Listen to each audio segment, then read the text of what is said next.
जय श्री हरि। कार्तिक शुक्ल एकादशी को जब भगवान श्री हरि योग निद्रा से जागते हैं तो उसी दिन उनका तुलसी के साथ में विवाह भी संपन्न करवाया जाता है। क्या आप जानते हैं कि तुलसी के साथ में भगवान शालिग्राम का विवाह क्यों करवाया जाता है? क्या इसके पीछे की कथा आपको पता है? हम आपको बताते हैं। धर्मराज की पुत्री थी वृंदा, जिसे हम तुलसी के नाम से भी जानते हैं। बड़ी सदचरित्र और भगवान श्री हरि की भक्त थी। वृंदा का विवाह असुरराज जालंधर के साथ में हुआ। वृंदा के स्वभाव के विपरीत जालंधर देवताओं का विरोधी था और किसी न किसी प्रकार से वो देवताओं को त्रास देने का प्रयास करते रहता था।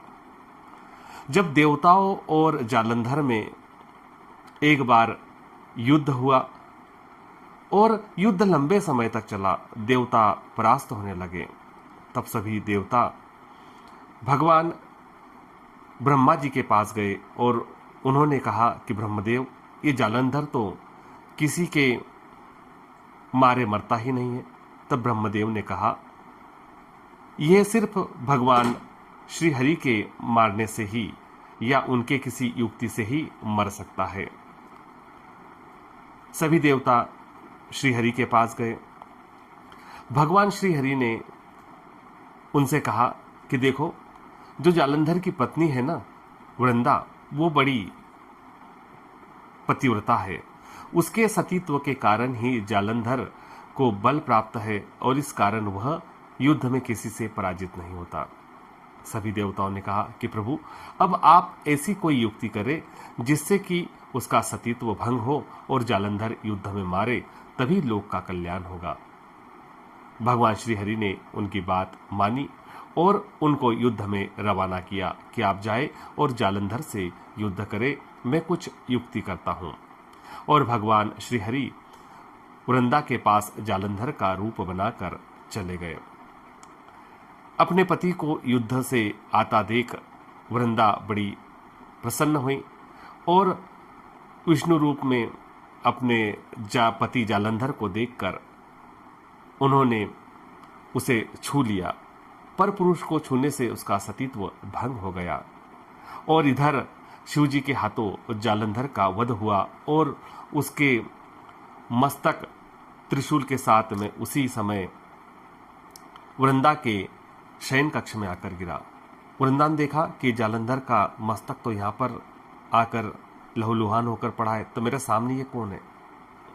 वृंदा ने उनसे कहा कि आप कौन हो? तब भगवान श्री हरि अपने वास्तविक स्वरूप में आए और वृंदा ने उनको देखते ही बड़े क्रोधित हुई और उनको शाप दिया कि आपके कारण मेरा सतीत्व नष्ट हुआ और मेरे पति का वध हो गया।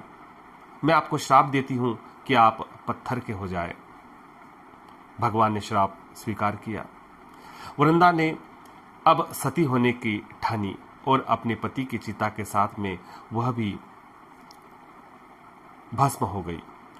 उसकी भस्मी से, उसके शरीर की राख से एक पौधा उत्पन्न हुआ जो तुलसी का पौधा कहलाता है। भगवान विष्णु ने उसे यह आशीर्वाद दिया, यह वरदान दिया कि वृंदा, तुम्हारा यह बलिदान व्यर्थ नहीं जाएगा।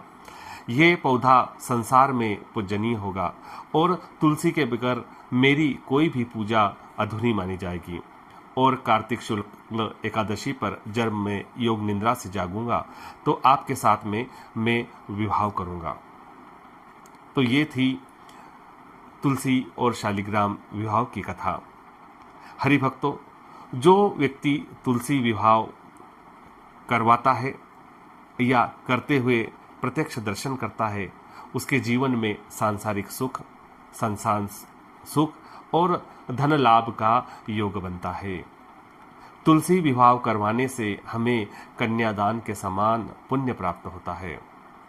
तुलसी विवाह जो मनुष्य करता है, करते हुए देखता है, वो सभी सुखों को प्राप्त करता हुआ श्री हरि के विष्णु लोक को प्राप्त करता है। जय श्री हरि।